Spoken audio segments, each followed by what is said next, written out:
Hello, friends. It's me again, Weiss. We had a rough time this past week with this new band, but I'm here to show you that there's going to be a lot more fun to have with these new cards be able to be brewed than any before. The deck we're going to start with is Baylen, the Haymaker. It's a Naya deck. Of course, you know me and Naya. So, I put a lot of love in this deck. I've been brewing for a few days, and I think I came up with a good idea. Let's first start with what the commander does. Baylen the Haymaker is a 4/3 legendary rabbit warrior that is complete Naya. Just red, green, white. That's all you need to cast it. You tap 2 untapped tokens you control to add 1 mana of any color. You tap 3 to draw a card, and you tap 4 to give Baylen 3+1/+1 counters, and it gains trample until end turn. So you hear that, you say, okay, so token making. Well, the main token maker we had was Dockside and got banned, so how is this still any good? Well, let me show you. We're going to start off with our value engines. Everybody loves value engines. And in fact, our commander itself is a value engine. It draws cards. But we need a little bit more than that. So to help with that, we have a couple of different types of value engines. We have 3, actually. We have our first type of value engine, which is Seedborn. Seedborn Muse untaps all permanents we control during each player's untap step. So we amass a bunch of tokens. We play Seedborn Muse, and we're able to grind out, draw cards, and continue to interact throughout the player's turns and stacks people out until it hits our turn. Then we have what's called token doublers, which is our Anointed Procession and our Elish Norn. Elish Norn works double as a stacks piece and a doubler because it stops ETBs and doubles our own. Most of our token generations are ETBs. And the Anointed Procession doubles any kind of creation of a token. And then we have good old original card draw. Esper Sentinel, Archivist. The 2 powerhouses. Well, what's the next best thing to card draw? That's tutors. We are running 14 tutor cards in this deck. We are running Crop Rot to get a land. The usual suspects of Enlightened Tutor, Gamble, and Whirly Tutor. 1-drop instance to go get a card. Just very powerful. We are running Green Sun Zenith. We're running Eladamri's Call. Finale Devastation for a little bit of graveyard recurrence.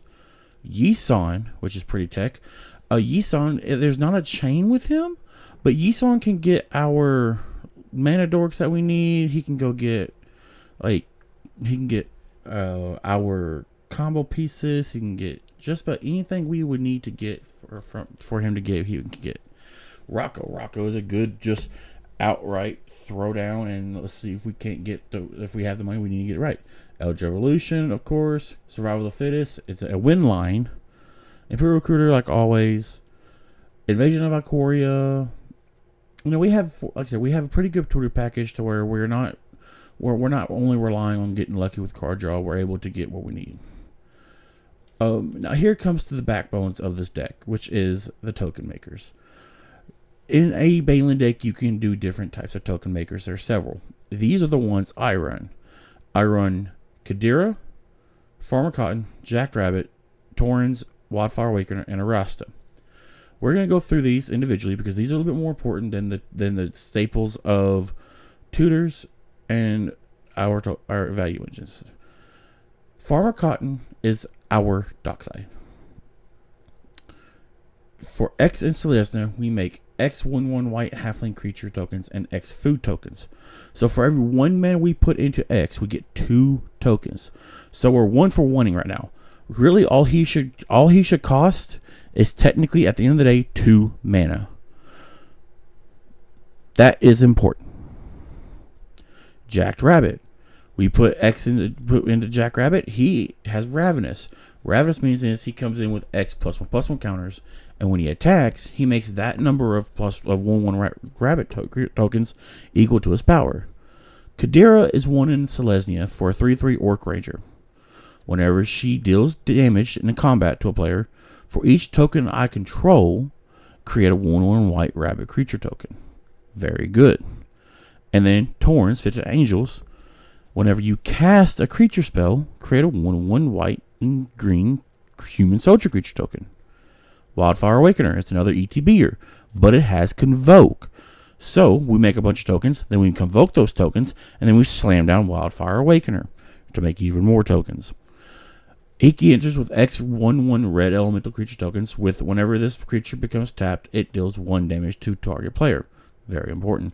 And then Arasta, which is going to be our technical Rhystic study. Not really. Anytime opponent casts an instant or sorcery spell, create a 1/2 spider creature token with reach. Simple as that. Now that we have our token makers down, we need to protect them, or we need to interact with the table to keep them from being taken away, or for us from losing. So what do we have? We have a very tight package of 11 cards. Power Blast, Red Element Blast, and Veil of Summer, and stuff like SWAT, is protecting from counter spells or stopping other spells. Silence and Range of Captain of Eos, and Boromir are basically effects that we can use on our turn to stop people from interacting with us so we can win. And then Destiny Spinner and Veil of Summer just stop things from being countered. Endurance stops Graveyard Winds. Rage of Captain of Eos is a silencer effect. Touch the Spirit Realm, it can get rid of a Grand Abolisher, and then Source the Plowshare, it can exile an Oppo or whatever we need for it to die. After we got our tutors, after we got our card draw, after we have our token makers and our interaction, well, we need mana. So we have 26 lands in this deck. None really of note. There's no special land. Just typical Benaya land package. And then, but that's not all. That's not all. We also need mana ramp. Well, our 3 biggest mana ramps got taken away. How does it look now? Well, I'm here to tell you it don't look too bad. We have 15 mana ramp rocks, okay? We have Chromox, Mox Diamond, Aspen's Pilgrim, Birds of Paradise, Carpet of Flowers, Delighted Halfling, Elvish Mystic, Lenore Elves, Ragavan, Soul Ring, Utopia Sprawl, Wild Growth, and the 2 Spirit Guides with Smothering Tithe. Our ramp package is actually not that bad. It's not that inconsistent. Let's go into the meat and the bread of this deck. The first things first is our stacks pieces. We want to slow down the table. So we have things like Grand Abolisher. We have things like Draenith Magistrate, Dauntless Dismantler. We have Collector Oof and Stony Silence. We even have Aven Mind Sensor. Damping Spear is a powerhouse in this deck because we are not using our lands as much as we are using our tokens to make mana. Deafening Silence, a powerhouse. High Noon is one of the newest, best cards I've ever seen, and I love it. So, yes, we are a Staxy deck, and it is a great deck. To understand Baylen, you have to understand its playstyle, which means the main thing you have to understand is its combos. Baylen has several different combos, from Kiki Jiki lines to Hulk lines to just about any generic Naya line, because it could be viewed as Naya good stuff. But here, I've decided to lean into Baylen and Baylen's ability in something called our token wins. To start off with our token wins, we're going to do the generic one, which is Scurry Oak and Rosy Cotton. You cast Scurry Oak first. Then you cast Rosy Cotton. When Rosy Cotton ETBs, you create a food token. When you create a food token, you're putting a +1/+1 counter on Scurry Oak. Whenever Scurry Oak gets a +1/+1 counter on it, you make a green squirrel, and which will trigger Rose again, and you go infinite. You also do the same thing with Basking Brood Scale. Remember, you are casting the Brood Scale or the Scurry Oak first. You have to do it like that for this to trigger on her cast an ETB. Okay? That is our one of our combos. That makes us infinite mana, infinite card draw. Another combo that makes us infinite mana, infinite card draw: Springheart Nantuko, Emil the Blood, or not Springheart Nantuko, Felidar Guardian, and Gaia's Cradle. It's here in lands right there. You bestow Springheart onto Felidar Guardian, and you play a land. Flick in you pay the bestow price, the landfall trigger, to make another Felidar Guardian. Felidar Guardian will flicker Gaia's Cradle, which then will create the landfall trigger, and then you pay with the Gaia's Cradle to make more mana, and you make infinite mana, infinite tokens, infinite card draw with that. And then our next combo pieces are Birthing Pod lines. Just very straightforward. Baylen's a 3-drop. which goes into 4-drop, which goes into 5-drop, gets 4-drop back, which goes into 5-drop, then wins. Okay? Very simple. And then our final one is Email the Blessed and Eternal Witness. Once we have infinite mana, Email and Ewit has their own combo of using the spell, discarding it, bring it back with Ewit. So we have our combos. Well, what's our outlets? We have 4 different outlets. Like I said, Feldar Guardian is an outlet because it's what you swing out with Kiki-Jiki to win. Village Bellringer is the same thing. You make infinite Village Bellringers and swing out with Kiki-Jiki. Blind Obedience is a way to win outside of combat with 1 ring protection. And then Lightning Bolt, same way. You ping everybody to death outside of combat.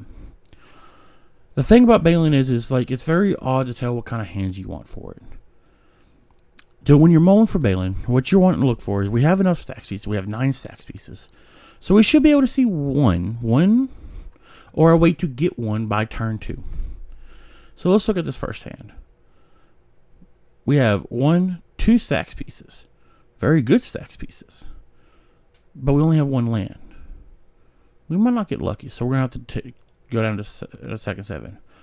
Very much better. We have a stacks piece, a tutor, another tutor, and a combo piece.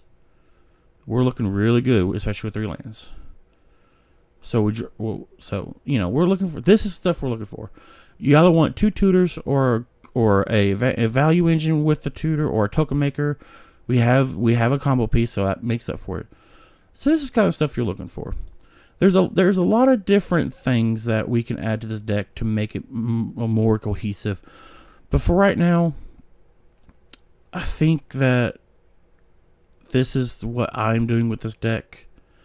And the combos are very straightforward. And I hope y'all enjoy this. And I hope y'all understand why Baylen is the deck it is. And I hope that we can get some more people. So thank you very much. And we'll see you later.